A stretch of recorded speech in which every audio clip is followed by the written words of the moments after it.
મોડાસા મેઘરજ અને માલપુર પંથકમાં ભારે પવન સાથે ધોધમાર કમોસમી વરસાદ વરસ્યો હતો। આ ઘટનાથી ખેડૂતોમાં ચિંતા વ્યાપી છે।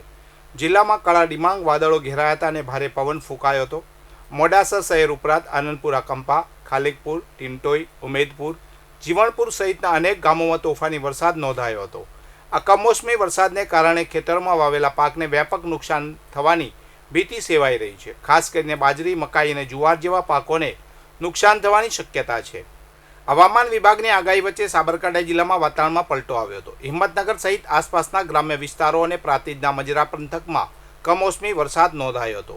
મંગળવારે બપોર બાદ હિંમતનગરમાં વીજળીના કડાકા અને ભારે પવન સાથે કમોસમી વરસાદ વરસ્યો હતો, જેને કારણે રસ્તાઓ પર પાણી વહેવા લાગ્યા હતા અને પવનના કારણે બોર્ડ બેનરો ઉડતા જોવા મળ્યા હતા। જો કે આ વરસાદ માત્ર થોડી મિનિટો માટે જ રહ્યો હતો। હિંમતનગર આસપાસના ગાંભોઈ, મોરડુંગરા, ગામડી, જવાનપુરા, બાંખોર, રૂપાલકંપા, ટીંબાકંપા અને બાવસર જેવા ગામોમાં ગાજવીજ સાથે કમોસમી વરસાદ વરસ્યો હતો।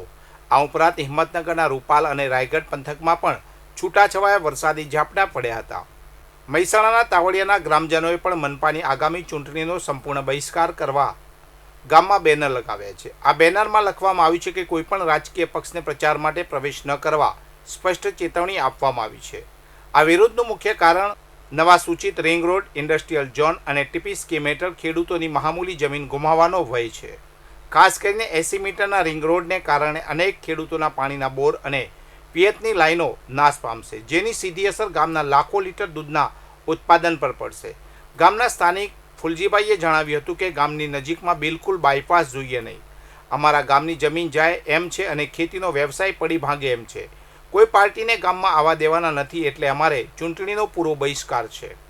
વડનગર સ્થિત GMERS મેડિકલ કોલેજ અને સિવિલ હોસ્પિટલના કેમ્પસમાં આજે ઊંચાઈ પર ગોઠવવામાં આવેલી સિન્ટેક્સની વિશાળ પાણીની ટાંકી અચાનક નીચે પટકાતા ગંભીર અકસ્માત સર્જાયો હતો। આ દુર્ઘટનામાં નીચે પાર્ક કરેલી એક ઇકો ગાડીનો કૂરચો બોલાઈ ગયો હતો, પરંતુ સદનસીબે તે સમયે કોઈ વ્યક્તિ હાજર ન હોવાથી જાનહાનિ ટળી હતી। હોસ્પિટલના માળખાકીય ફિટિંગમાં ખામીને કારણે સર્જાયેલી આ ઘટનાને પગલે સમગ્ર પરિસરમાં અફરાતફરી મચી ગઈ હતી।